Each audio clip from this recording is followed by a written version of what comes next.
오늘은 제자들을 부르신 예수님을 증거해 드리겠습니다.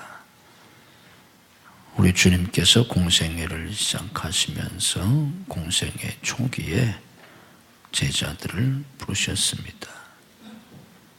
우리 주님의 제자가 12명인데 그 12명의 제자들 가운데 갈릴리 어부 출신들이 4명입니다. 그리고 그 4명 중에 3사람이 수제자, 곧 베드로, 야고보, 요한, 수제자가 되었습니다. 오늘 본 말씀은 우리 주님께서 이 갈릴리 어부들을 제자로 부르신 말씀인데 이 말씀 속에 중요한 3가지 내용이 담겨 있습니다. 이 내용을 통해서 주님의 부르심이 무엇인지 또 하나님이 어떻게 나를 부르셨는지를 우리가 깊이 깨달아야 합니다. 우리 주님께서 제자들을 부르셨는데 이 제자들은 인간적으로 보잘것없는 사람들입니다. 이 사람들이 갈릴리 사람들인데 이 갈릴리 지역은 그때 수도였던 예루살렘 중심 지역이 아닌 변방 시골입니다. 특별히 이 갈릴리 지역에 대해서 성경은 이방의 갈릴리여 이렇게 이방 사람처럼 부릅니다. 물론 이 갈릴리 지역 자체가 이방 지역은 아닙니다. 이것도 이스라엘 경내에 있는 그런 지역인데 예수님 당시에 이 갈릴리 지역을 이렇게 이방인들 취급할 정도로 이 지역은 소외된 그런 변방이었습니다. 이 사람들은 거기서 갈릴리 호수에서 고기 잡아먹고 살던 어부들입니다. 그때 당시 갈릴리 호수에서 고기 잡아서 생계를 유지하던 사람들은 고기 잡아서 가육들 먹고 살기도 힘든 그런 가난한 사람들이었습니다. 2000년 전 얘기니까 그때 당시에 이들이 교육을 받았을 리가 만무합니다. 그때 당시 교육의 혜택을 받은 사람들은 왕족이나 귀족들, 아주 특별한 사람들만이 교육 혜택을 받을 수 있었기 때문에 이 사람들은 공부하지 못한 무식한 어부들입니다. 그런데 예수님께서 그때 당시 예루살렘에 있었던 제사장이나 서기관들이나 바리새인들이나 혹은 왕족이나 귀족들, 그때 당시 사회에 엘리트 계층에 속했던 그런 사람들을 제자로 부르지 아니하시고 보잘것없는 이방인 취급당하던 이 갈릴리의 무식한 어부들을 제자로 부르셨다는 겁니다. 성경을 보면 예수님께서만 이런 사람들을 제자로 부르시는 게 아니라 하나님이 모든 하나님의 백성을 부르실 때 대부분 이런 사람들을 부르신다고 말씀하십니다. 그 얘기가 고린도전서 1장 26절에 28절에 나와 있는데 이렇게 기록이 되어 있습니다. 형제들아 너희를 부르심을 보라. 육체를 따라 지혜로운 자가 많지 아니하며 능한 자가 많지 아니하며 문벌 좋은 자가 많지 아니하도다. 그러나 하나님께서 세상에 미련한 것들을 택하사 지혜 있는 자들을 부끄럽게 하려 하시고 세상에 약한 것들을 택하사 강한 것들을 부끄럽게 하려 하시며 하나님께서 세상에 천한 것들과 멸시받는 것들과 없는 것들을 택하사 있는 것들을 폐하려 하시나니. 하나님이 이렇게 세상에서 육체를 따라서 보면 지혜도 없고 능력도 없고 문벌도 없고 미련하고 그리고 약하고 천한 자들, 멸시받는 자들, 없는 자들, 이런 자들을 오히려 하나님은 택하시고 부르신다는 겁니다. 이 부르심 속에 하나님의 은혜가 있습니다. 그리고 이 은혜가 우리 기독교의 아주 중요한 핵심입니다. 어떻게 이런 사람을 제자로 부르시느냐? 하나님께서 어떻게 이런 사람들을 하나님의 백성으로 부르시느냐? 인간적으로 생각한다면 부름받을 수 없는 사람들인데 어떻게 이런 사람들이 주님의 제자로 부르심을 받을 수 있습니까? 자격이 없는데, 능력이 없는데, 조건이 안 되는데, 자격도 없고 능력도 없고 조건도 없는데 하나님이 불러주시는 것, 하나님이 택하시고 부르시는 것, 이것이 은혜의 부르심입니다. 그래서 주님이 제자들을 부르신 그 부르심은 은혜로 부르신 겁니다. 하나님이 저와 여러분을 부르신 것도 똑같습니다. 우리가 인간적으로 천국 갈 수 있는 자격이 있어서, 하나님의 백성들 자격이 있어서 우리를 부르신 것 전혀 아닙니다. 우리들은 다 무자격자요, 무능력자입니다. 그리고 죄인들입니다. 그런데 어떻게 하나님이 우리를 특별히 택하시고 부르셨나? 은혜로 부르신 겁니다. 그리고 그 은혜의 부르심 속에는 하나님의 사랑이 있습니다. 요한복음 3장 16절에서 말씀하신 것처럼 하나님이 어떻게 멸망받을 수밖에 없는 죄인들을 구원하시려고 독생자를 보내실 수가 있나?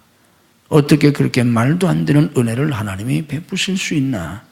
그 이유는 하나님이 세상을 이처럼 사랑하사 독생자를 주셨으니, 하나님이 세상을 사랑하셔서 그런 은혜를 베푸신 겁니다. 아무도 거들떠보지도 않던, 천대받고 멸시받고 소외되어 살아가던 이런 어부들을 감히 예수님의 제자로, 사도로 어떻게 불러주시겠습니까? 주님이 그들을 특별히 사랑하셨기 때문에 은혜로 불러주신 겁니다. 저와 여러분이 하나님 앞에 부르심을 받은 것도 마찬가지입니다. 우리가 뭔가 조건이 있고 자격이 있고 근거가 있어서가 아니라 아무런 자격도 없는 사람들인데, 그럼에도 불구하고 하나님이 우리를 특별히 사랑하셔서 은혜로 나를 불러주셨다 하는 것을 깨달아야 합니다. 아멘. 이들은 인류 역사상 단 한 번밖에 없는 기회, 예수님 오시기 이전에도 없었고 그 이후에도 없는, 아담 이후 오랜 그 역사 속에 단 한 번밖에 제자로 선택될 수 있는 기회가 없었는데, 그 기회에 이들이 선택을 받았습니다. 그것도 단 12명밖에 안 되는데, 몇백 명, 몇천 명, 몇만 명도 아니고 전 인류를 통틀어서 단 12명밖에 선택을 받을 수 없는데, 그 어마어마한 선택을 이 보잘것없는 어부들이 받았다는 것입니다. 그것도 수제자로 3명밖에 안 되는, 인류 역사상 단 3사람만이 선택받을 수 있는 그런 아주 특별하고 놀라운 그 기회에 이 베드로, 야고보, 요한 어부들이 부르심을 받았습니다. 어떻게 이런 일이 있을 수 있겠습니까? 이것은 오직 하나님의 섭리였습니다. 하나님의 주권, 하나님의 섭리 속에 그들이 그런 부르심을 받은 겁니다.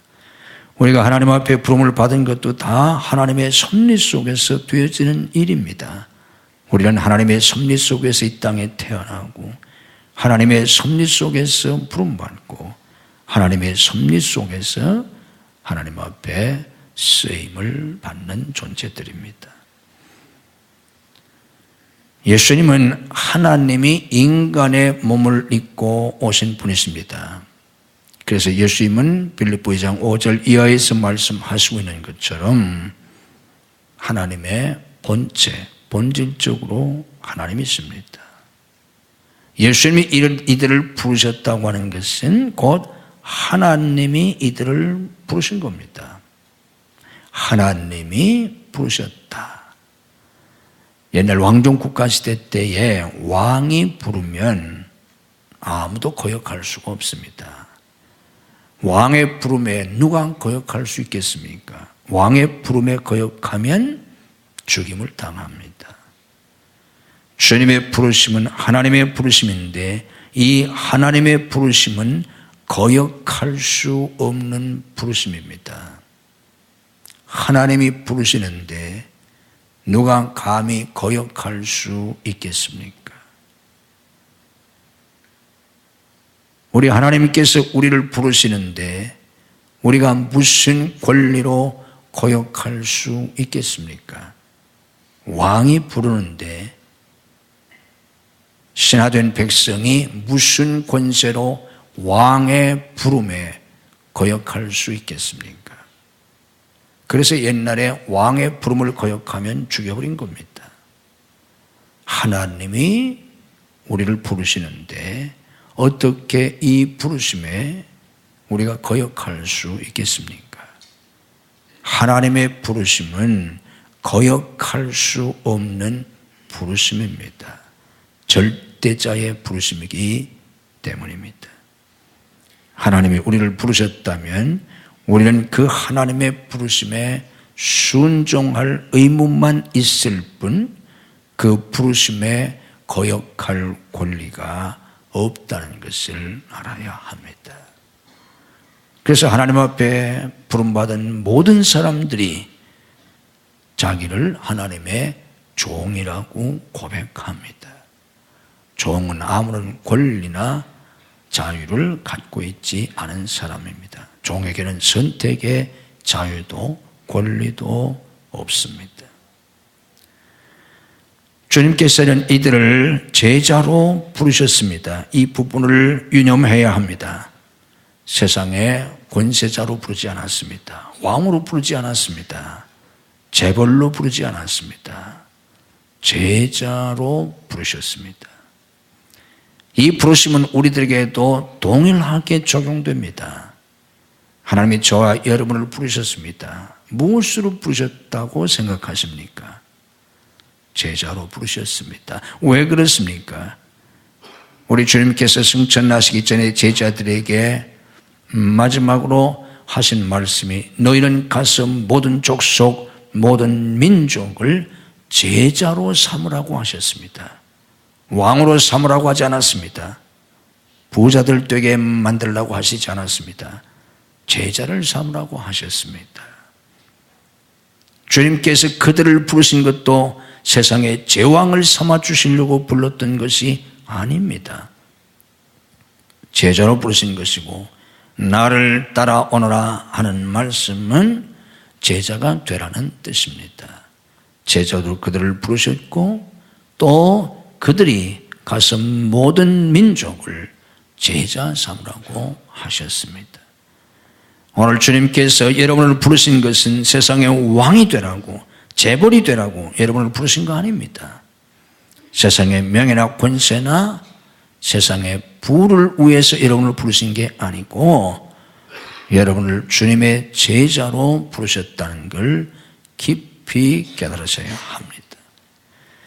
예수님은 이들을 예수님의 증인으로 부르셨습니다.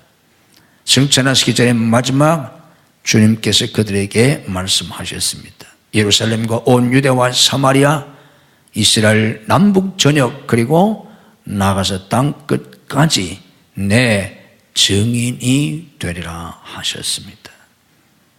예수님의 증인을 삼으시려고 이들을 부르셨습니다. 요한복음 15장 27절에서도 주님이 말씀하셨습니다. 너희도 처음부터 나와 함께 있었으므로 증언하느니라 하셨습니다. 처음부터 예수님께서 이들을 부르신 것은 예수님 사역 초기부터 주님과 함께 있었기 때문에 처음부터 예수님 부활 승천하실 때까지 모든 것을 다 보았지 않습니까? 그래서 증인이 되라는 것입니다. 우리 주님께서는 우리를 주님의 제자요 주님의 증인으로 부르셨습니다. 우리는 다른 사람들에게 예수님을 증언하는 증인들이 되어야 합니다. 바울을 부르신 것도 바울을 종이요 증인으로 불렀다고 말씀했습니다. 우리도 다 마찬가지입니다. 오늘 교회가 이 사명을 감당해야 합니다. 여러분들이 이 사명을 감당해야 합니다. 나 혼자 겨우 그냥 교회 다니는 것으로 족한 신앙생활을 해서는 절대로 안 됩니다. 다른 사람들에게, 하나님을 알지 못하는 사람들에게, 예수님을 알지 못하는 사람들에게 증인이 되어야 합니다. 증인이 되는 말은 무엇을 전제합니까? 체험을 전제로 합니다. 체험 없이 어떻게 증인이 되겠습니까? 이들은 예수님을 체험한 사람들이기 때문에 증인이 될 수 있었습니다. 처음부터 예수님과 함께 있었기 때문에 증인이 될 수 있었습니다.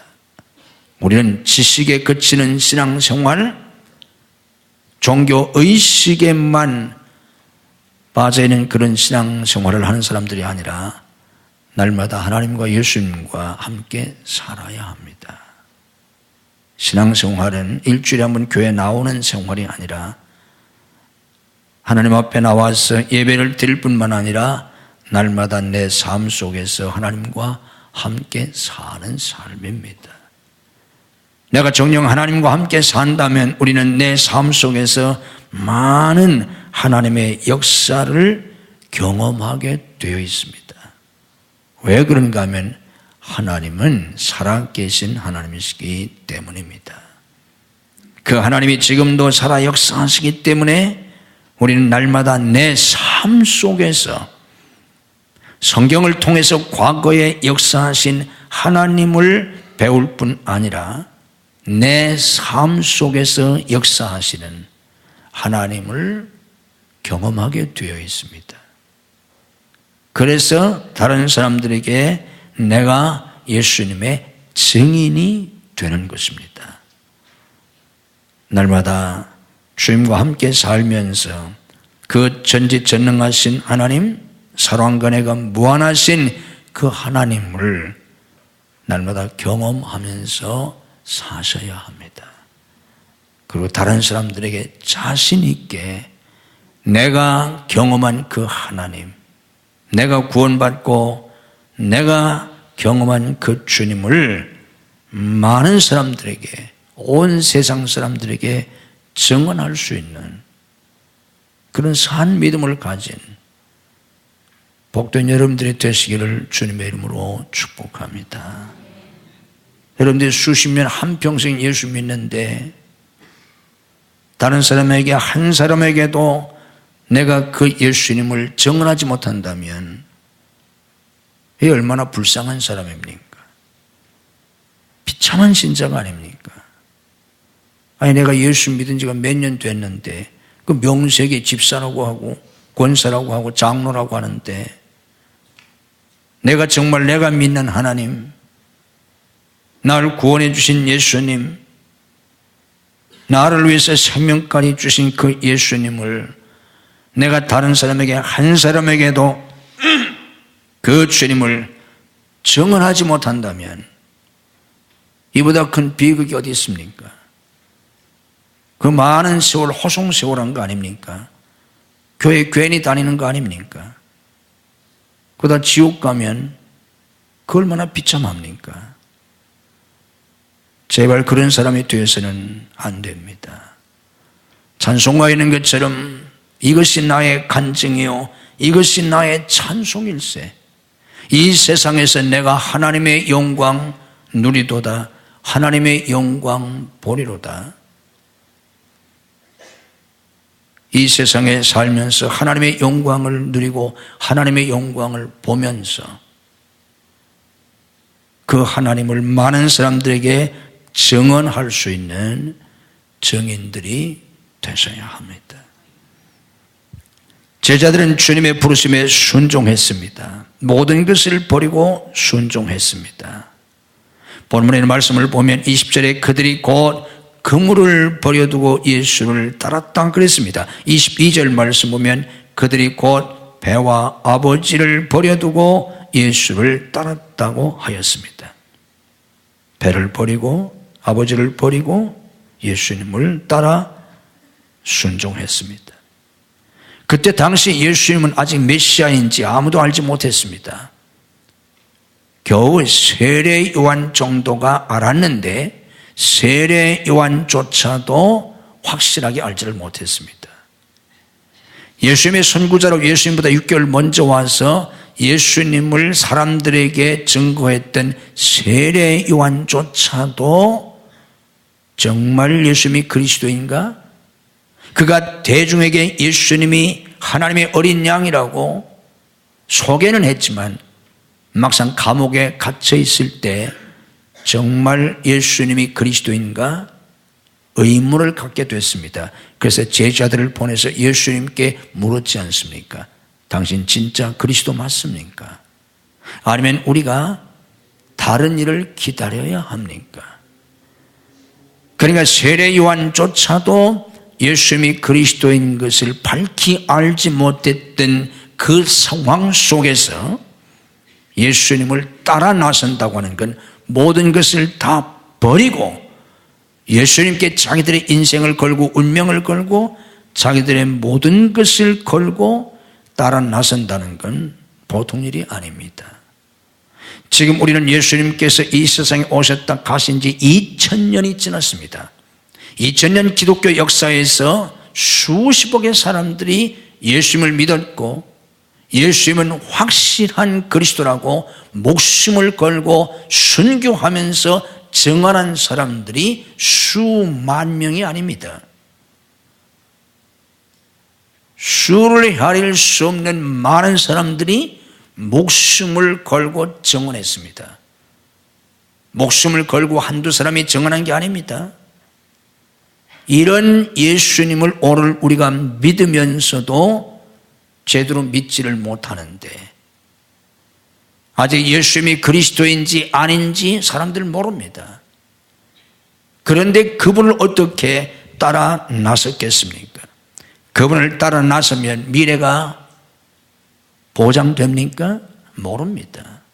미래가 불확실합니다. 그런데 이들이 순종했습니다. 다 버리고 순종했습니다. 어떻게 할 수 있었을까요? 히브리서 11장 말씀 보면 믿음의 사람들의 이야기를 요약 정리해 주고 있는데 그 중에 한 사람, 믿음의 조상인 아브라함을 이렇게 소개합니다. 그는 하나님 앞에 부르심을 받았을 때에 갈 바를 알지 못하고 떠났다고 증언합니다.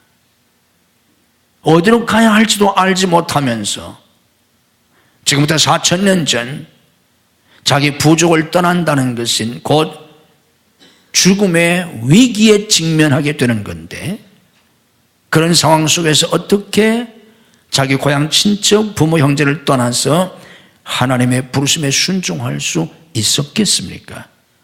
그것을 성경은 히브리서 11장은 믿음이라고 말씀합니다. 그리고 그 믿음은 바로 바라는 것들의 실상이요 보지 못하는 것들의 증거라고 설명합니다. 믿음은 보는 것을 받아들이는 게 아닙니다. 보이지 않습니다. 현실로 나타나는 것이 아닙니다. 그런데 그것을 확신하고 순종한 겁니다. 이들이 모든 것을 버리고 예수님을 따를 수 있었던 것은 믿음으로 순종한 것입니다. 순종은 믿음으로 하는 것입니다. 우리 한번 따라서 한번 하십시다. 순종은 믿음으로 하는 것이다. 이게 기독교 신앙이고 순종입니다. 순종은 믿음으로 하는 것이다. 다시 말하면 눈에 보여서 하는 게 아니에요.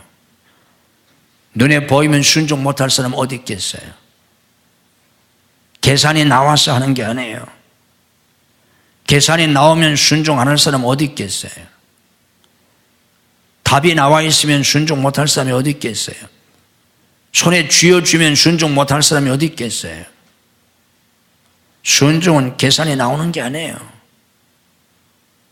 먹을 사람은 2, 3만 명인데 지금 먹을 건 도시락 하나밖에 없어요. 사람들을 다 이렇게 50명씩 100명씩 먹을 준비를 갖추도록 이렇게 그룹을 지어서 앉혀라. 어떻게 하려고요? 뭘 주려고요?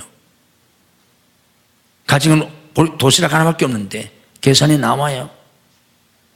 말도 안 되잖아요. 순종은 계산이 나와서 하는 게 아니에요. 여러분이 계산이 나와서 계산이 딱 떨어지면 그때 순종하려면 죽을 때까지 하나도 순종하지 못해. 순종은 그런 게 아니에요. 계산이 안 나와요. 눈에 보이면 누가 순종 못 하겠어요? 아브라함은 갈 바를 알지 못하고 순종했다 그랬어요. 갈 바를 알지 못하고. 어떻게 갑니까? 어디를 갑니까? 내가 지시할 테니까 가라. 믿음으로 순종하는 것입니다. 순종은 믿음으로 하는 것이에요. 그분을 믿고 하는 거예요. 그것을 믿는 게 아니에요. 눈에 보이는 현실이 없어요. 그게 안 보여요. 계산이 안 나와요. 그러나 그분을 믿기 때문에, 그분을 믿기 때문에 순종하는 겁니다. 내가 하나님을 믿고 순종하면 진짜 순종하는 것이고, 계산해보면 안 되니까, 인간적으로 생각하면 답이 안 나오니까, 인간적으로 생각하면 다음이 불안하니까, 두려우니까, 그래서 순종하지 않는다면 그게 바로 불신앙이라는 거예요. 그래서 기독교의 순종은 신앙에서 나오는 거고 불순종은 불신앙에서 나오는 거예요. 이들은 지금 아무것도 확신하지 않은데 오직 한 분 예수님을 믿고 모든 것을 버리고 예수님을 따른 겁니다. 순종에는 항상 대가를 지불해야 합니다. 희생이 따르게 되어 있습니다. 희생과 포기 없이 순종할 수 없어요. 왜 교인들이 그렇게 신앙생활을 하면서 작은 것도 순종하지 않습니까? 아주 작은 것도 희생하려고 하지 않기 때문입니다. 포기하려고 하지 않기 때문입니다. 대가를 지불하려고 하지 않기 때문입니다. 이들은 배를 버렸습니다. 부친을 버렸습니다. 주님의 제자가 되기 위해서 많은 것을 이들은 버렸습니다. 바울 사도는 고백하기를 자기가 세상에서 소중하게 여기던 것 배설물처럼 버렸다고 그랬습니다. 그래서 그는 위대한 사도가 되었습니다. 세상 것 버려야 합니다. 지금까지 가장 소중하게 여겼던 것을 버려야 합니다. 아무것도 안 버리고 어떻게 신앙생활을 하겠습니까? 어떤 사람은 주일날 골프 치는 거, 골프 자체를 버리는 것도 아니고 필요하면 그까지 골프를 왜 못 버리겠어요? 골프 하나도 못 버리고 어떻게 천국을 가려고 합니까? 여러분 골프 치지 말라는 얘기가 아니에요. 전 골프 안 쳐요. 배우지도 않았고 칠 새도 없고 앞으로도 칠 생각 없어요. 그러면 골프 치지 말라는 얘기가 아니에요. 그러나 필요하면 골프를 얼마든지 버릴 수 있지 않습니까? 필요하면, 주님이 원하시면. 그까지 골프도 못 버리고 어떻게 천국 가려고 하세요? 골프 가지고 지옥 가고 싶으세요? 주일날 골프 버릴 수 없어서 평소에 골프 치지 말라는 게 아니라 주일 하루만이라도 골프를 버리면 될 텐데 그것도 못해서 주일 예배 못 나오는 사람도 많잖아요. 어떤 분이 우리 교회에 나오던 분도 노골적으로 그러더라고요. 좀 나오다가 안 나와서 왜 안 나오시냐고 했더니 주일날 골프 치러 가야 된다고. 죽은 다음에도 지옥 가서 골프 칠 수 있을까요? 골프채 들고 지옥 갈까요? 어떤 사람은 등산 가느라고 낚시를 가느라고, 어떤 사람은 여행 가느라고, 아무것도 아닌 거, 영원한 천국의 영광에 비한다면 눈곱만큼의 가치도 없는 것, 그거 하나도 버리지 못하고 그렇게 교회를 다니잖아요. 명색이 집사고 문색이 뭐 직분이 있고 뭐 모태 신자고 어렸을 때 신자고 뭐 명색이 그러면서도, 그러면 평생 엉터리 교인 되다가 죽습니다. 믿음의 사람들은 그러지 않았습니다. 그들은 많은 것을 신앙을 위해서 버렸습니다. 그리고 생명까지 버린 사람이 한두 사람이 아니에요. 우리는 좋은 것을 위해서 나쁜 것을 버려야 합니다. 가장 좋은 것을 위해서 좋은 것도 버려야 합니다. 따라서 해보세요. 좋은 것을 위해서 나쁜 것을 버려라. 가장 좋은 것을 위해 좋은 것을 버려라. 좋은 것도 더 좋은 것을 위해서, 가장 좋은 것을 위해서 버려야 합니다. 좋은 것을 위해서 나쁜 것을 버릴 뿐만 아니라 좋은 것이라고 할지라도 더 좋은 것을 위해서, 가장 좋은 것을 위해서 버릴 줄 알아야 돼요. 굿으로 베스트를 대신하게 하는 것, 이게 바로 사탄의 전략 중에 하나라고 합니다. 다시 한번 얘기할게요. 굿으로 베스트를 대신하게 하는 것, 그게 바로 사탄의 전략이라는 거예요. 내가 지금 하고 있는 일이 좋은 것이라고 할지라도 베스트를 위해서 이 좋은 걸 버리지 못하면 우리는 마귀에게 속는 거예요. 배는 나쁜 것이 아닙니다. 부친이 나쁜 게 아니에요. 그러나 이들은 가장 좋은 것을 위해서 배를 분명히 버렸다고 그랬습니다. 아버지를 버려두고 예수를 따랐다고 그랬습니다. 가장 좋은 것을 위해서 좋은 것도 버릴 수 있어야 합니다. 작은 행복을 버리고 크고 영원한 행복을 소유해야 합니다. 크고 영원한 행복을 위해서 작은 행복을 버릴 수 있어야 합니다. 믿지 않는 가정에서 예수를 믿다 보면 주일날 남편하고 혹은 가족끼리 부모하고 아이들하고 뭐 놀러도 가야 되고 뭣도 해야 되고 행사도 많고, 그런데 그런 속에서 예수를 믿고 교회를 나오려면 가정의 평화가 깨집니다. 행복이 깨집니다. 주일마다 갈등할 수도 있고 주일마다 다툴 수도 있고. 어떻게 해야 합니까? 크고 영원한 행복을 위해서 우리는 작은 행복을 포기해야 합니다. 가족끼리 그렇게 그냥 알콩달콩 작은 재미라도 누리면서 몇십년 살기 위해서 영생을 포기하시겠습니까? 영원한 천국을 포기하고 온 가족 함께 지옥에 가시겠습니까? 그것이 지혜이겠습니까? 그것이 가족을 사랑하는 거겠습니까? 몇십 년 작은 행복을 누리면서 살다가 내 사랑하는 가족들을 영원한 지옥에 가게 만드는 것, 그리고 나도 함께 지옥에 가는 것, 그것이 그들을 사랑하는 걸까요? 어리석음입니다. 크고 영원한 행복을 위해서 작은 행복을 버려야 합니다.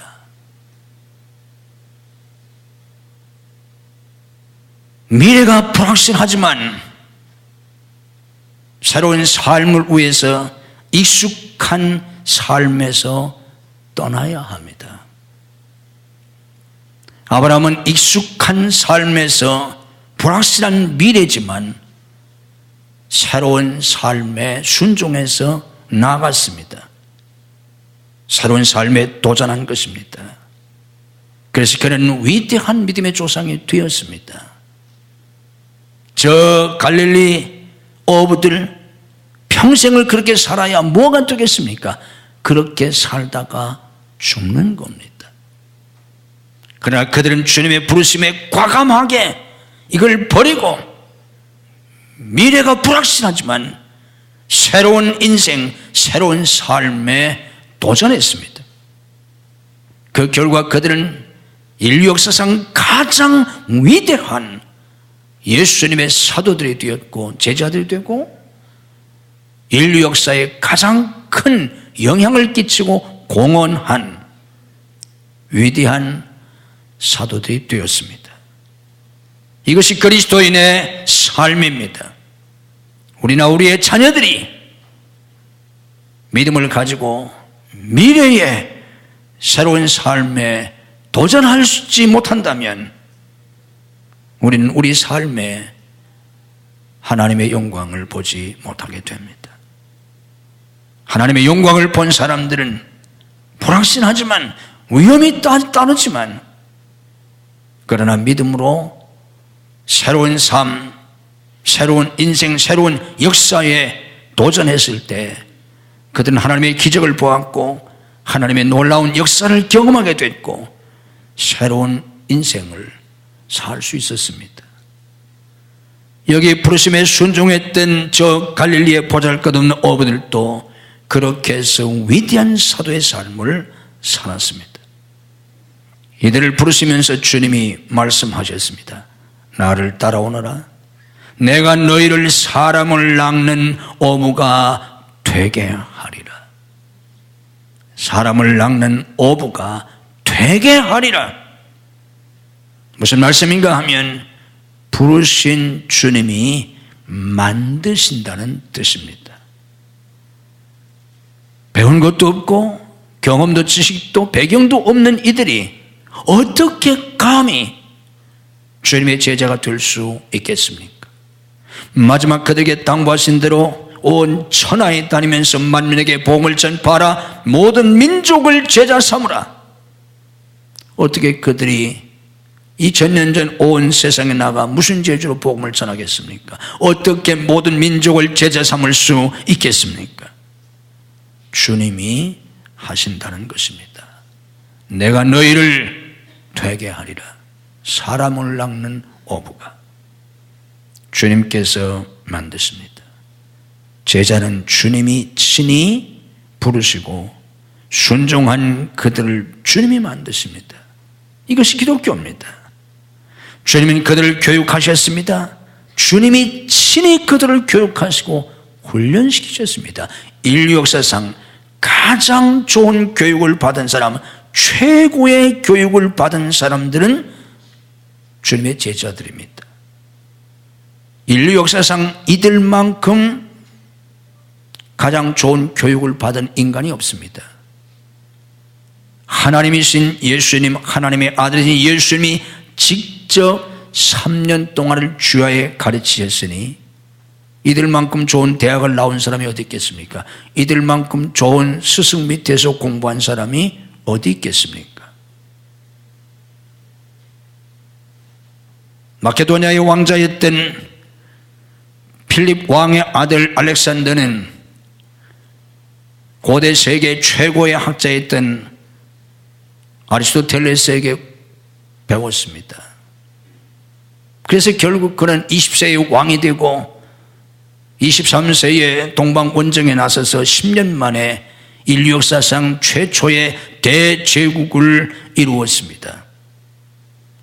그런데 이들은 예수님에게서 배웠습니다. 이들보다 더 좋은 교육을 받은 사람이 인류 역사상 없습니다.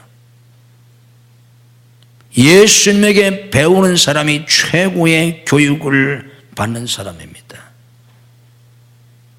예수님에게 훈련을 받는 것보다 더 좋은 훈련이 어디 있겠습니까? 주님께서 친히 그들을 교육시키고 훈련시키고 성령을 통해서 만드셨습니다. 우리도 마찬가지입니다. 주님께서 우리를 성령을 통해서 가르치시고 훈련시키시고 주님의 제자로, 일꾼으로, 지도자로 만드십니다. 내 힘으로 되는 것이 아닙니다. 하나님이 되게 하십니다. 하나님이 인도하시고 하나님이 역사하십니다. 하나님이 은혜를 주십니다. 순종하면 역사는 하나님이 하십니다. 믿음으로 고백합시다. 하나님이 만드신다. 하나님이 되게 하신다.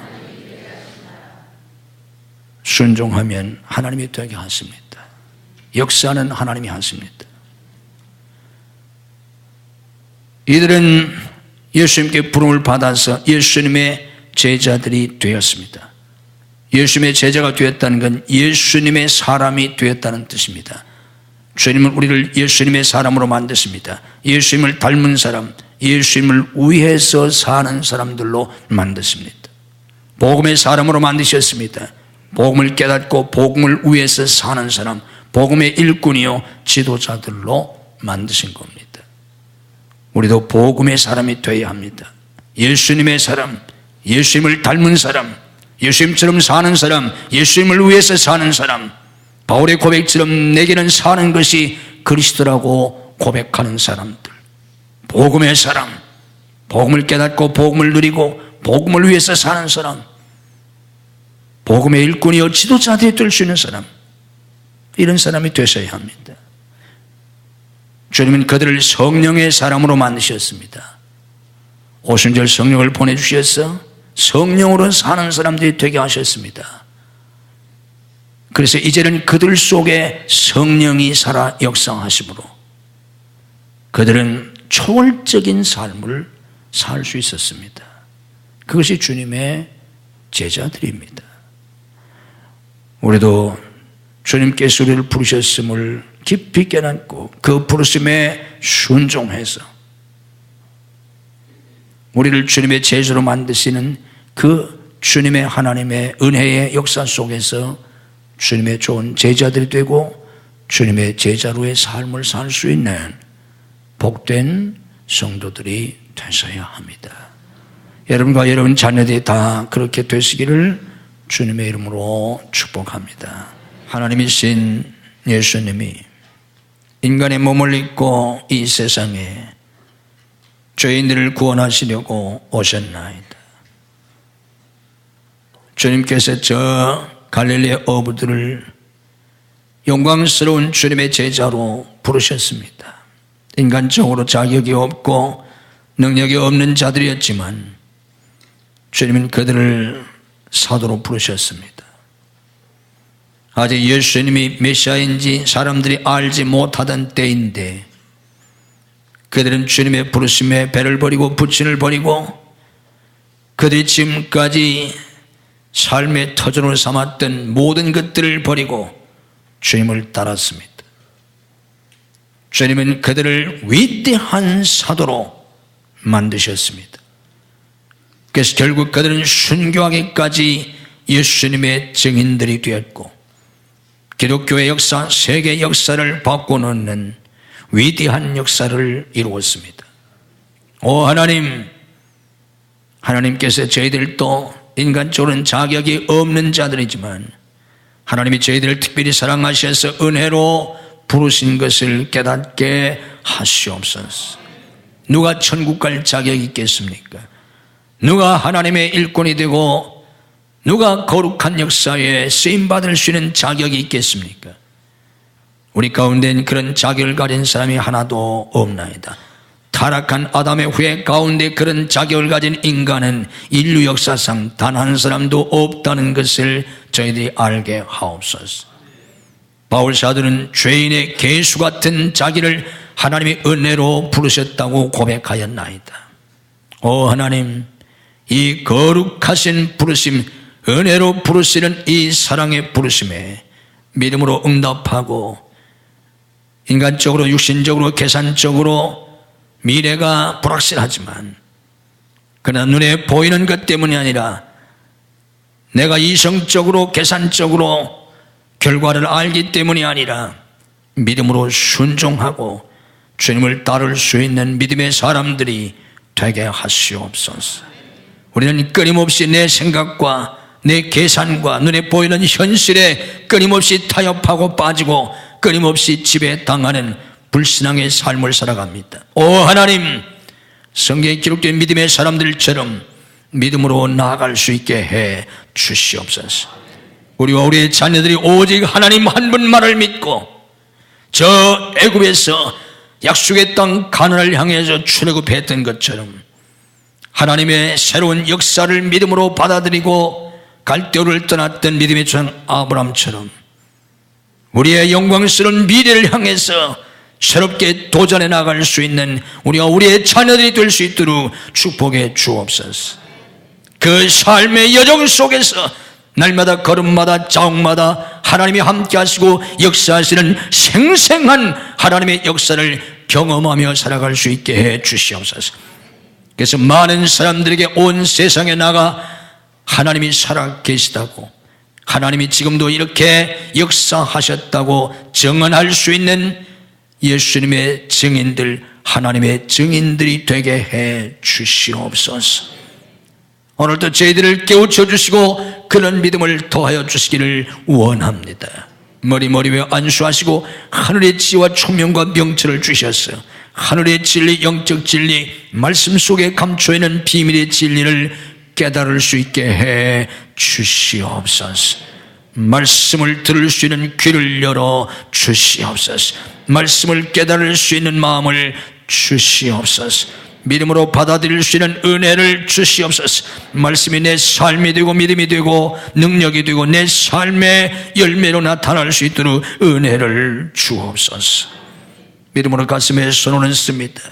주님의 피 묻은 손으로 안수하셔서 우리 속에는 모든 불신앙과 죄악, 탐욕, 우리의 교만과 열등감, 상처들, 우리 속에는 두려움과 얽매인 짓눌림, 모든 것들을 주님이 치유해 주시옵소서. 예수님의 이름으로 치유될지어다. 주님이 주시는 거룩한 반석 같은 믿음과 주님이 주시는 하늘의 평화와 하늘의 기쁨, 하늘의 소망, 하나님의 사랑이 우리 속에 충만해지게 하시옵소서. 오늘 또 우리의 병들고 약한 영혼과 마음과 육신을 치유해 주시옵소서. 믿음으로 아픈 곳에 손을 얹습니다. 주님의 능력으로 오늘 또 치유의 은혜를 베풀어 주시옵소서. 내가 나사렛 예수 그리스도 이름으로 명하노니 우리를 괴롭히는 모든 병만은 다 물러갈지어다. 예수님의 이름으로 치유될지어다. 예수님의 이름으로 건강이 회복될지어다. 예수님의 이름으로 새 힘을 얻을지어다. 주님의 치유의 능력이 역사해 주시옵소서. 가정가정을 속히 인가우도시켜 주셔서 온 가족이 하나님을 섬기며 복받고 쓰임받게 하시옵소서. 가정을 파괴하려고 하는 사탄의 세력을 주님이 결박하시고 물리쳐 주옵소서. 내가 나사렛 예수 그리스도 이름으로 명하노니 우리와 우리의 자녀들의 가정을 파괴하려고 하는 모든 사탄의 세력은 성령의 결박을 받고 다 물러갈지어다.